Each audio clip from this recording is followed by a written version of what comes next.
परिचय। हम अपने दैनिक जीवन में घन का प्रयोग अक्सर करते हैं।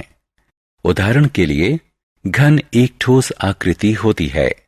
हम घन का आयतन गणित के सूत्र से ज्ञात कर सकते हैं। यह हमारे दिन प्रतिदिन के जीवन में सामान्यतः प्रयोग किया जाता है। उदाहरण के लिए, मान लीजिए कि आपके पास एक घनाकार डिब्बा है जिसमें थोड़ी मात्रा में तेल है। बॉक्स में कितना तेल है? आप घन के आयतन का प्रयोग करके आप तेल की मात्रा जान सकते हैं। उद्देश्य। इस पाठ के अंत में आप निम्न करने में सक्षम हो जाएंगे: घन को पहचानना, अभाज्य गुणनखंड विधि के प्रयोग के लिए घन को पहचानना, घन की विशेषताएं बताना, घनमूल को पहचानना, घन और घनमूल के बीच विभेद करना, किसी पूर्ण घन का अभाज्य गुणनखंडन की सहायता के बिना घनमूल ज्ञात करना। पूर्ण घन। किसी संख्या का घन तब प्राप्त होता है जब उस संख्या की घात 3 कर दी जाती है।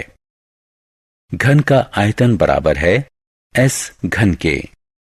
जब किसी संख्या को उसी से 3 बार गुणा करते हैं तो हमें उस संख्या का घन प्राप्त होता है। 2 का घन बराबर है 8 के। 5 का घन बराबर है 125 के।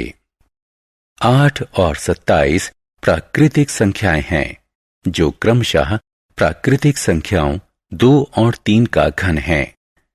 ऐसी संख्याओं को घन संख्याएं कहते हैं। उदाहरण: पूर्ण घन बनाने के लिए 500 को किस सबसे छोटी संख्या से गुणा करना होगा? हल: हमने देखा है कि 500 बराबर है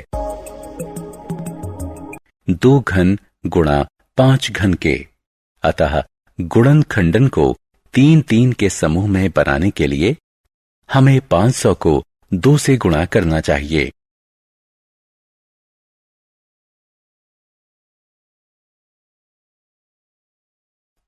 उदाहरण: 686 को पूर्ण घन बनाने के लिए किस सबसे छोटी संख्या से भाग देना होगा? 686 का गुणनखंडन करके हमें यह प्राप्त होगा: गुणज 7 3 के समूह में है लेकिन 2 अकेले है।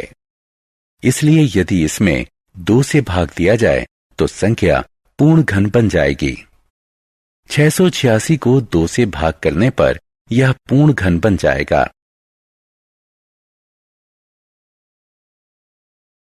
संख्याओं के घन की विशेषताएं। सम संख्या और विषम संख्या का घन। यदि किसी सम संख्या को स्वयं से 3 बार गुणा किया जाए तो परिणाम एक सम संख्या ही होगा। उदाहरण स्वरूप, यदि एक विषम संख्या को स्वयं से 3 बार गुणा किया जाए तो परिणाम एक विषम संख्या होगा। उदाहरण स्वरूप, किसी प्राकृतिक सम संख्या का घन एक सम संख्या होता है। किसी प्राकृतिक विषम संख्या का घन एक विषम संख्या होता है।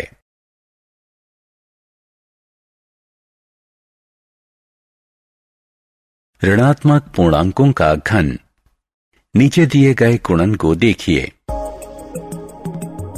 हम इस निष्कर्ष पर पहुंचते हैं कि ऋणात्मक पूर्णांक का घन ऋणात्मक पूर्णांक ही होता है। किसी परिमेय संख्या a/b का घन निम्न प्रकार से है। घनमूल। यदि 2 का घन 8 है तो 2 को 8 का घनमूल कहा जाता है। हम घनमूल को इस चिन्ह से प्रदर्शित करते हैं। घनमूल। किसी दी गई संख्या का घनमूल वो संख्या होती है जिसका घन दी गई संख्या के बराबर है।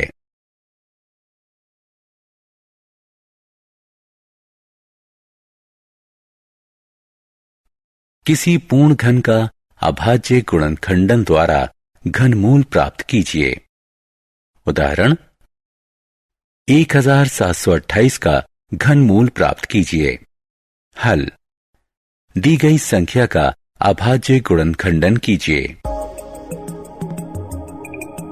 समान गुणनखंडों का त्रिक बनाइए। प्रत्येक त्रिक से एक अभाज्य संख्या लीजिए और उनका गुणनखंड बनाइए।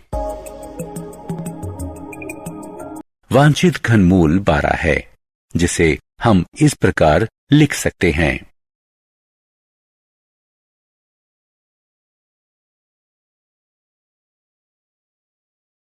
ऋणात्मक संख्या का घनमूल। हमने देखा है कि ऋणात्मक पूर्णांक का घन भी ऋणात्मक पूर्णांक ही होता है। उदाहरण स्वरूप सामान्यतः यदि एक धनात्मक पूर्णांक है, अतः एक ऋणात्मक पूर्णांक का घनमूल प्राप्त करने के लिए इसके पूर्णांक का घनमूल ज्ञात कीजिए और उसके पहले ऋण का चिन्ह लगा दीजिए। उदाहरण स्वरूप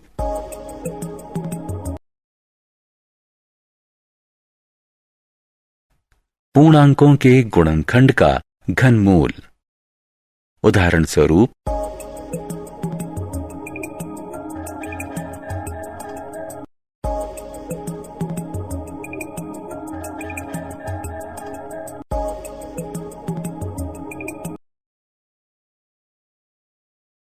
परिमेय संख्याओं का घनमूल हम पहले ही देख चुके हैं। इसे इस प्रकार लिखते हैं। उदाहरण का घनमूल ज्ञात कीजिए। हल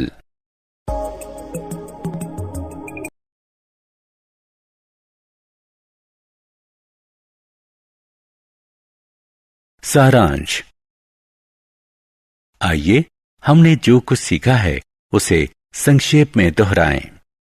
किसी संख्या का घन उस संख्या की घात 3 होती है। घन संख्या या पूर्ण घन एक प्राकृतिक संख्या होती है जो किसी प्राकृतिक संख्या का घन होता है। एक पूर्ण घन समान गुणनखंडों के त्रिक के रूप में व्यक्त किया जा सकता है। सम प्राकृतिक संख्याओं का घन सम और विषम प्राकृतिक संख्याओं का घन विषम प्राकृतिक संख्या होता है। ऋणात्मक पूर्णांक का घन ऋणात्मक पूर्णांक होता है। किसी परिमेय संख्या का घन इस प्रकार होता है।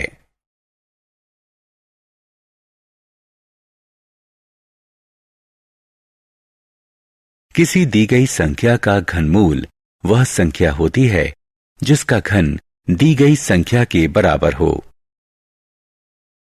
ऋणात्मक संख्याओं का घनमूल ऋणात्मक होता है। किसी परिमेय संख्या a/b का घनमूल यह होता है।